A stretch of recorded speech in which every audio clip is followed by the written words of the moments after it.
ఈ సమాజంలో అక్కడక్కడ కొంతమంది మగాళ్ళు ఉన్నారు. వాళ్ళు బయట వీధిలోకి వస్తే కూర్చున్న ఆడవాళ్ళు లేచి నిలబడాలి. ఇటువంటి వాళ్ళంటే నాకు రెస్పెక్ట్ ఉండదు. అందుకే రెస్పెక్ట్ లేకుండా మాట్లాడుతున్నా. వాళ్ళకు నా క్వశ్చన్ ఏమిటంటే, నువ్వు పెదగాయుడివా చిన్నగాయుడివా? నీ ఇంట్లో ఆడదే నిన్ను చూస్తే పైకి లేదు, నీకెందుకు బిల్డప్? పెళ్ళాం దగ్గర చేతులు కట్టుకుని నిలబడటం, వీధిలోకి వచ్చి మీసం మెరేయటం అవసరమా నీకు? అసలు ఆడదానికి లేనిది ఏంది? మగాడైన నీకు ఉండేది ఏంది?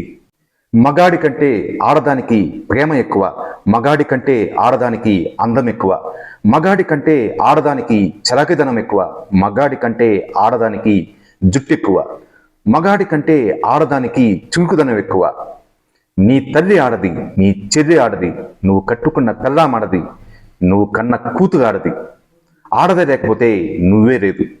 కాసులు కురిపించే మహాలక్ష్మి ఆడది, చదువుల తల్లి సరస్వతి ఆడది, నీకు దాహం తీర్చే గంగా మాత ఆడది, నీ ఇంట్లో దీపం పెట్టేది ఆడది.